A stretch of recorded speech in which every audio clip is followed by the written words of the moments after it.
President Trump has signed a directive to the Pentagon to begin using military force against certain Latin American drug cartels that his administration has deemed terrorist organizations. And this is a positive development. The reason is because the drug cartels and the violence that they carry out in many of these Central American countries are one of the primary drivers for migrants coming to our southern border. It's not the only cause, but they're one of the bigger driving forces for these migrants coming to our southern border, and of course the drugs coming into the country. The decision to bring the American military into this fight is the most aggressive step so far in the administration's escalating campaign against the cartels. It signals Trump's continued willingness to use military force to carry out what has primarily been considered law enforcement responsibility to curb the flow of fentanyl and other illegal drugs. And we'll get into the legal aspect of this later on, but I do see this as potentially being a roadblock to Trump doing anything effective and serious with this initiative. When the courts start getting involved and calling these actions that Trump is doing illegal, saying that he doesn't have the authority to use the military in this way in other countries without these countries' permission and this kind of thing, without Congress's permission, and that's going to be something that could kneecap this process. The order provides an official basis for the possibility of direct military operations at sea and on foreign soil against cartels. U.S. military officials have started drawing up options for how the military could go after the groups. But directing the military to crack down on the illicit trade also raises legal issues, including whether it would count as murder if U.S. forces acting outside of a congressionally authorized armed conflict were to kill civilians, even criminal suspects who pose no inherent threat. Now, one of the things that strikes me as I've been researching this particular initiative is that maybe Trump is doing it, and we just don't know it. But when addressing the cartel issue, he's talked about special forces and our regular military, and utilizing these resources. But I don't think I've heard him mention military contractors, private military corporations. That would probably be the best option so that he can circumvent Congress and all of these legal hurdles that he's going to be facing. So I'm curious as to why he's not mentioned that. I guess he wouldn't really mention it out loud if he was planning on doing it, since we've talked about before, these private military corporations are working in Haiti, in Congo. Some of them are trying to get involved in Peru and Ecuador and these kinds of things. So it's interesting. If he does go that route, that would, again, be probably more effective than having to, fight this out in the courts. Should anything go wrong, with the military intervening in these sovereign countries in Central America. Now, it's unclear what the White House, already this year, Mr. Trump has deployed National Guard and active duty troops to the southwest border to choke off the flow of drugs as well as immigrants. He's also increased surveillance and drug interdiction efforts. When he returned to office in January, Mr. Trump signed an order directing the State Department to start labeling the cartels as terrorist organizations. And that gives the U.S. Armed Forces greater latitude on how they deal with and engage with these cartels. Mr. Trump has particularly targeted Venezuelan and Mexican organizations. My opinion is that the Mexican organizations need to be prioritized, largely because that's directly south of our border, right? Venezuela has been a source of a lot of the immigration over the past 4 years, but Mexico is like a transit country, right? The immigrants go through there, the drugs go through there. So Mexico really needs to be prioritized, in my opinion. In February, the State Department designated Tren de Aragua, as well as Transnational Mara Salvatrucha, or MS-13, and several other groups as foreign terrorist organizations, saying they constitute a national security threat beyond that posed by beyond that posed by traditional threats. Now, I want to go back for a second to comments that I just made about the private military corporations. I have been antagonistic against the idea of using those organizations in the Gaza Strip or Rwanda in recent videos. I do think that they have a use, but if they're going to be utilized, they should benefit the U.S. and our national security, not Israel's. And, you know, if they're working out in Congo, I don't really care. But at the same time, are they really helping the country at this point? Because the war is still going on over there between the rebels in the eastern part of Congo and the Congolese military. Uganda is getting involved in all this stuff. I'm not going to get into all that. I'm just saying it. I would say there are certain times where these groups should be used, but should be in situations that directly affect our national security, right? Some people would say the minerals in Congo, that's part of our national security. It's a necessity, but we should be prioritizing the problems in Central America. I've always believed that. So that's just a little aside, but what particular Mexican cartels are being targeted was one of the questions that I had. The State Department designated 6 cartels. A few of them are Sinuela, Jalisco, New Generation Cartel, the Northeast Cartel, the Michoacan family, the United Cartels, and Cartel del Golfo. I've only heard of a few of those, so I mean, I don't follow the cartel situation too much. And then 2 weeks ago, the Trump administration added the Venezuelan Cartel del Los Soles, or Cartel of the Suns, to the list of specifically designated global terrorist groups, asserting that it is headed by President Nicolas Maduro of Venezuela and other high-ranking officials in the administration. Now, again, completely agree with the idea of addressing the issues, the cartel issues in Mexico and in Venezuela, but I think that there's an ulterior motive to that, which I'll get into later, but I wanted to get into a little bit of this. Just bear with me. I'm going to run through a little bit of the history of this Cartel of the Suns, or Del Los Soles. Now, in the 90s, accusations emerged of National Guard troops collaborating with drug traffickers, primarily by accepting payments to look the other way while traffickers moved their wares. The term Cartel of the Suns was reportedly first used in 1993 when 2 National Guard generals, anti-drug chief Ramon Davila and his successor Orlando Villegas, were investigated for drug trafficking and other related crimes. His brigade commanders each wore a single sun as insignia on their shoulders, giving rise to the name Cartel of the Sun. Later on, when allegations emerged that division commanders given double suns for their ranking were involved in the drug trade, the term evolved and became Cartel of the Suns. Now, during the early 2000s, political developments led to the deepening involvement of elements of the National Guard and other branches of the military in the drug trade. And historically, other countries have had similar situations like this happen, especially in the Golden Triangle countries.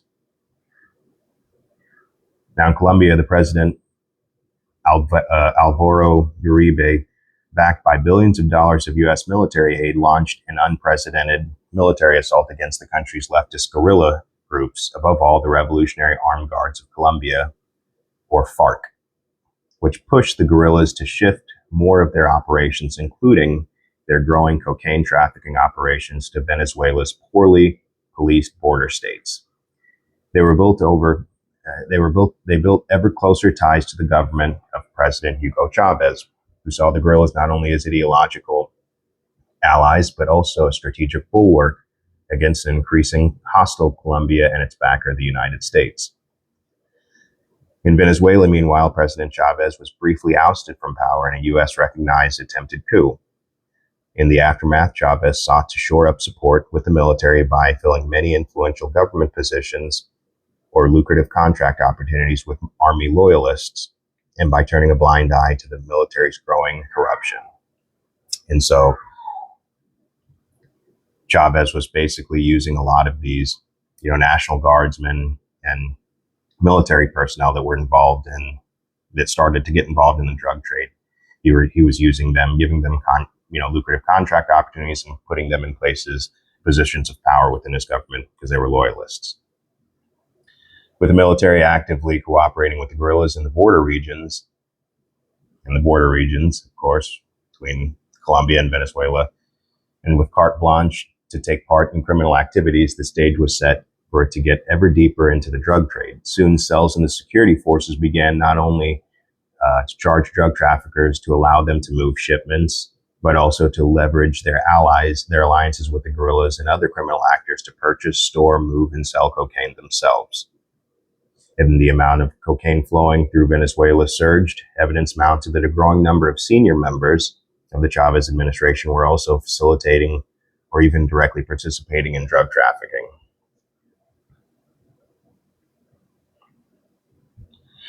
Some, such as intelligence officer, we can skip this part. Let's see. The accusations of official involvement in drug trafficking culminated in March 2020 when the U.S. Justice Department indicted President Chavez's successor, Nicolas Maduro. Gets back to what we were saying earlier. Former vice president and the man widely considered to be the second most powerful man in the Chavismo movement, Diosdado Cabello, and several other current and former Venezuelan officials, as well as members of the now demobilized FARC leadership. So you have members within the government, military personnel, this FARC organization that the U.S. that the U.S. pushed out of Colombia, engaged in this activity. However, the indictment's portrayal of the Cartel of the Suns as an organized drug cartel led by President Maduro and executing a strategy of using cocaine as a weapon against America bears little resemblance to how the Cartel of Suns has evolved since the death of Hugo Chavez in 2013. And so this cartel that they designated a terrorist organization basically grew in tandem with the FARC guerrillas that were pushed into Venezuela.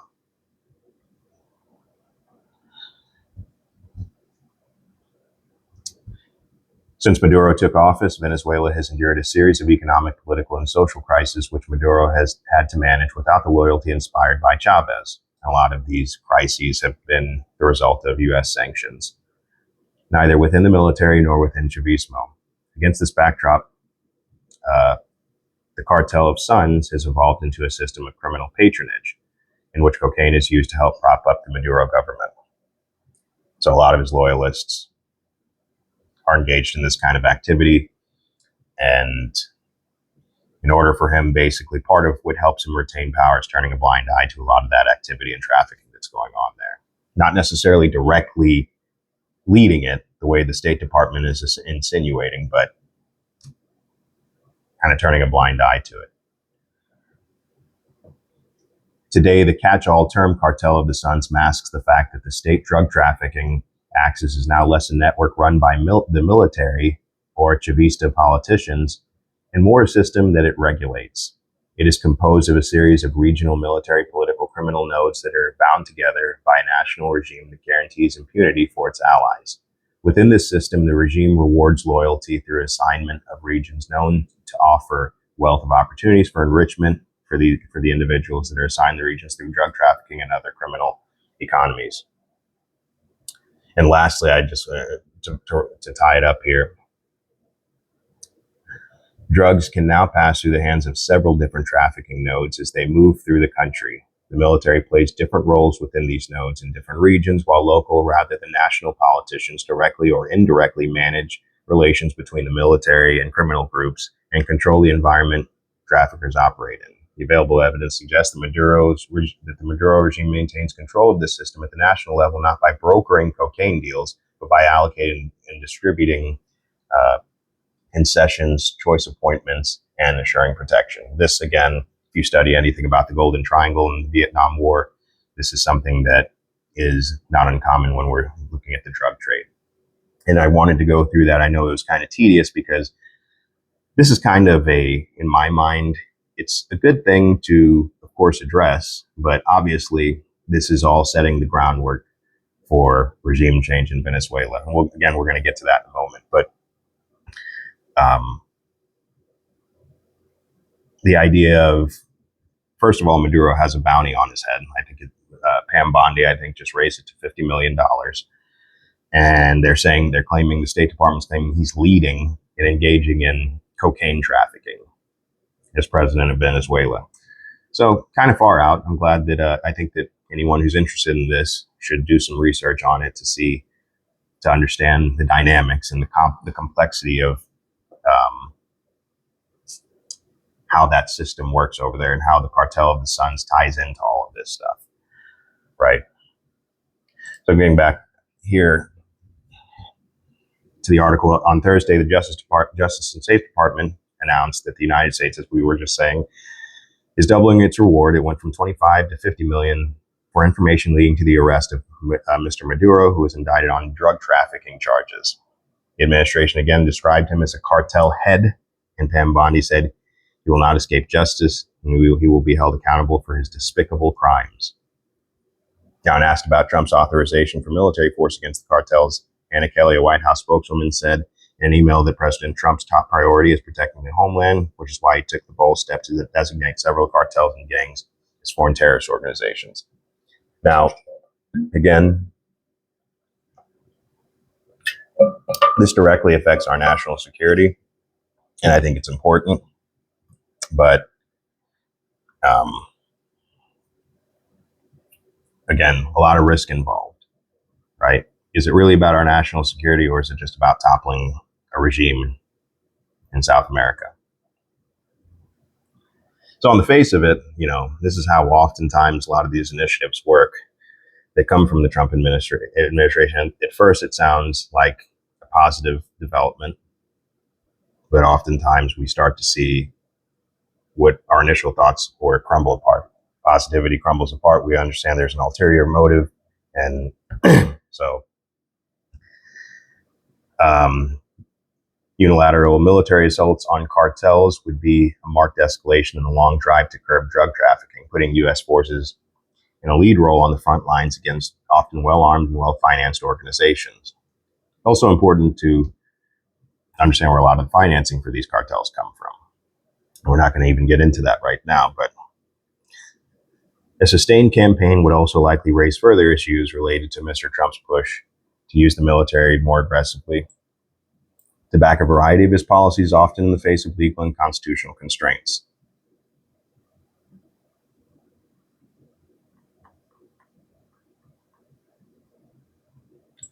Past U.S. military involvement in countering drug operations in Latin America have sometimes pushed at legal limits. Those operations are framed as providing support for law enforcement authorities. And I can see that being perhaps how he addresses the situation in Mexico with their cartels. He's probably going to have to use, the military is probably going to have to be used to support law enforcement in Mexico, because their president, Claudia Sheinbaum, has already been yelling and screaming about how no military troops from the U.S. will ever be on our soil, and we're a sovereign country and all these things. And they are trying to address the issue with the cartels to a certain extent in Mexico. I think that they're doing it largely just to, for PR, to placate Trump, because he's been giving them a hard time about it. And I think that part of his tariff policy against them is being influenced by, what he's seeing, the developments he's seeing with the cartels in Mexico. In other words, if they don't comply and start dealing with cleaning up the cartel issue and stop allowing drugs to come into the country the way that they are, the way that these cartels are facilitating it in Mexico, he's going to slap tariffs on them. In other words, sanction them. So he's likely going to try to find a middle ground, though, with President Sheinbaum. And like I said, our military will probably be used to support their law enforcement, which will probably be a disaster. In '89, George H.W. Bush sent 20,000 troops into Panama. This was kind of a similar situation to the Venezuela component, to arrest its strongman leader, Manuel Noriega, who had been indicted in the U.S. on charges of trafficking drugs. Head of the operation, William Barr, the Office of Legal Counsel and Attorney General under Trump's first term, wrote a disputed memo saying it was within Bush's authority to direct law enforcement arrests of fugitives overseas without the consent of foreign states. The UN General Assembly condemned the Panama action as a flagrant violation of international law.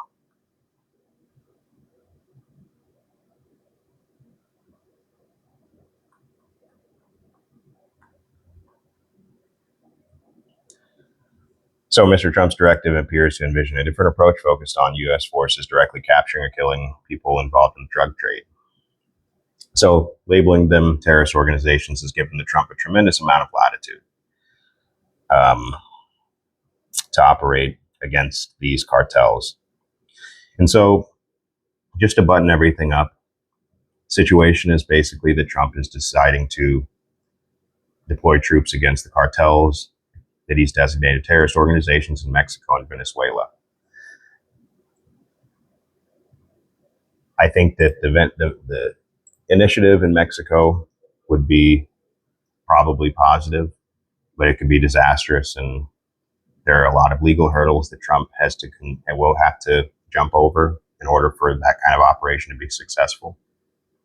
And again, on the Venezuelan side, I don't think there's going to be a lot of pushback there for the following reasons. Number one, Trump and Maduro don't get along, and this administration does not believe that Maduro is the legitimate president of Venezuela. They believe that he stole the election, and there was likely a lot of corruption in that election, but they believe he stole the election. They believe that he's head of a drug cartel and that he's directly involved in trafficking cocaine.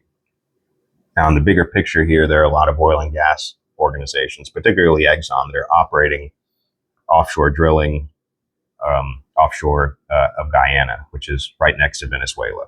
And right in between Venezuela and Guyana is the Essequibo region. And this is a disputed territory. Off the shores of that Essequibo region is huge oil reserves. And the idea of these oil and gas companies exploiting those reserves is difficult because of the instability. Venezuela has been talking very hawkishly about taking over the Essequibo region, right? Taking it away from Guyana and this kind of thing. So that makes it really difficult for these big oil and gas companies to operate there and to invest there and to do what they want to do. And so I think that's the other reason why this administration is basically looking to regime change and stabilize things in Venezuela to make the business environment more hospitable to the oil and gas firms that are looking to exploit the Essequibo region. So I think that's the bigger picture when it comes to Venezuela and why we have this posture towards them right now. I don't think it's about communism and Maduro being, a drug trafficker or anything. It's really about the Essequibo region and the instability that having someone like Maduro in power in Venezuela introduces into any kind of investment or, business interests there. So we'll see what happens. Two very different situations with Mexico and Venezuela. I think two different objectives, but we'll monitor that situation closely. It could spiral out of control at any time now. Maduro has already called up, I think, a million citizens and told them to get armed and all of these other things. So it's spiraling out of control pretty quickly. So we'll keep an eye on it. But thanks for joining me.